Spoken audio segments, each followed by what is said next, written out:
one of the reasons I had actually asked for Jamaica, and I was very fortunate. You don't always get what you ask for, and I had been intrigued by Jamaica because it's a small place, but for us, it's our largest mission in the Caribbean. It's it's kind of a medium to large mission for Canada, and more importantly, we have like almost everything here, right? So we've got a migration section, a consular section. We've got defense, we've got the police, we've got the border services, we've got trade, we've got bilateral relations. And you don't always get that in a lot of missions. So what had been exciting to me about the work when I applied, and I applied probably a year and a half before I even arrived here, that was kind of the fun part, was really realizing how much we do with Jamaica. And it's interesting to be Canada here because, we have one of the longest standing bilateral relationships as Canada. We were one of the first countries to recognize you. We have ties. People talk about the salt fish and the rum trading, and almost everybody I meet has a connection to Canada in some way. And so once I kind of realized that,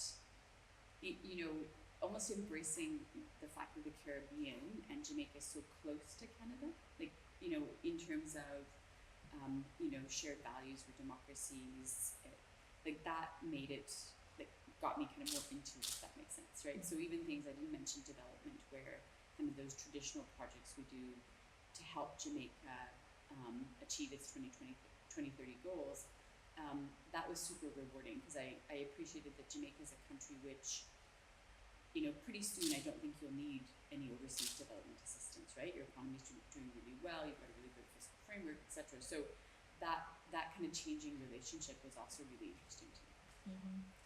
In terms of reflecting on all the goals that you had in mind to accomplish, would you say that you've accomplished all of those on your list? I would never say I've accomplished all my goals because I'm always very critical of myself, to be honest. I think certainly we've done a lot as Canada. I'm very proud of the things we've done, particularly in terms of, I think in every aspect of it, it's been good. We renewed a lot of our big projects here. We started some new ones, including on climate change and climate resilience.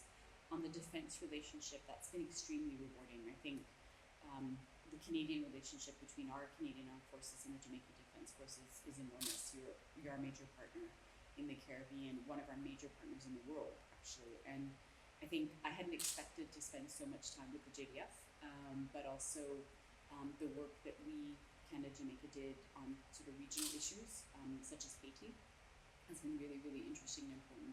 So I think in some ways I did stuff that I didn't expect in that regard. But yeah, I think every file advanced to a certain extent. There was also stuff with the mission in terms of, the non-exciting stuff. No one's ever want to read about this, like all the admin and the finance and that professionalization and things like that. So I spent a lot of time on that because there had been, with COVID as well, a big gap in management at one point. So yeah, I think I look back, and Tanisha's done a lovely video for social media of what we've done over 3.5 years, and like, oh yeah, that was pretty cool. So I look back, I think, fondly, but I do wish, I feel it was kind of truncated. So I do wish, I think, a bit more time, even though it's time to move. What were some of the areas that you wish that you had more time to delve into?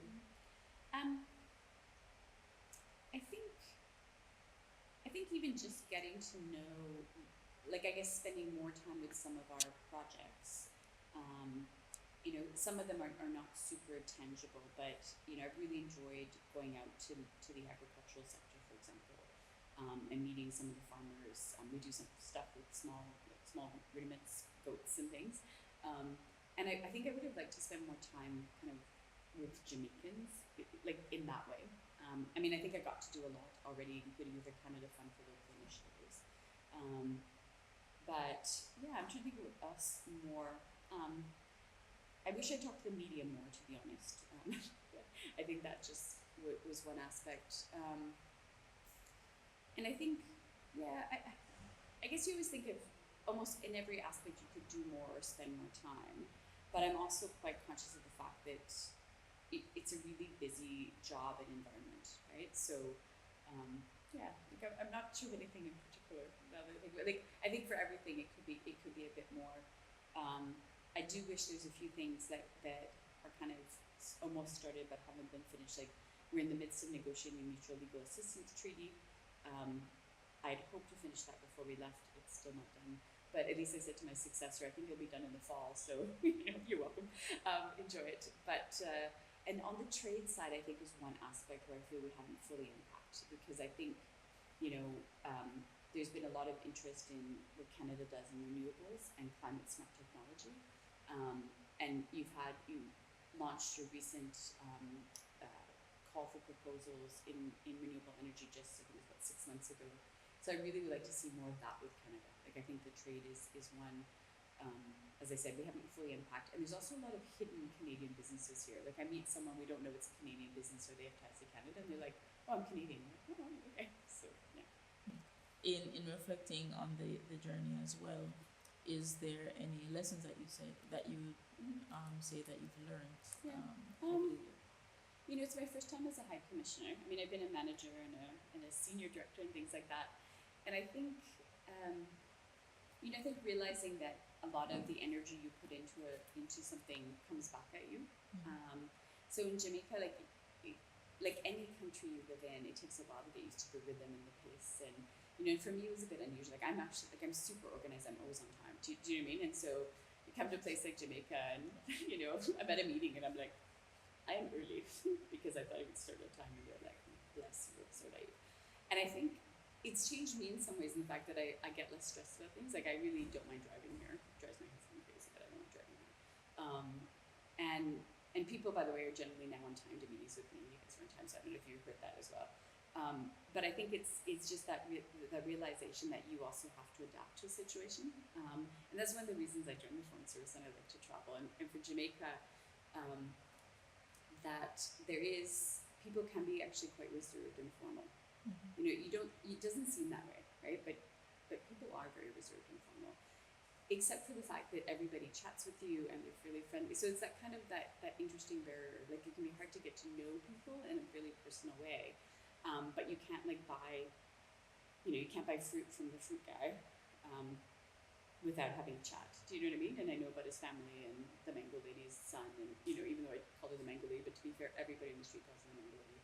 And I asked, and no one knows her name. So, but do you know what I mean? Like, so there's that kind of those relationships. So reflecting back, I think that's where I think a lot of the value is.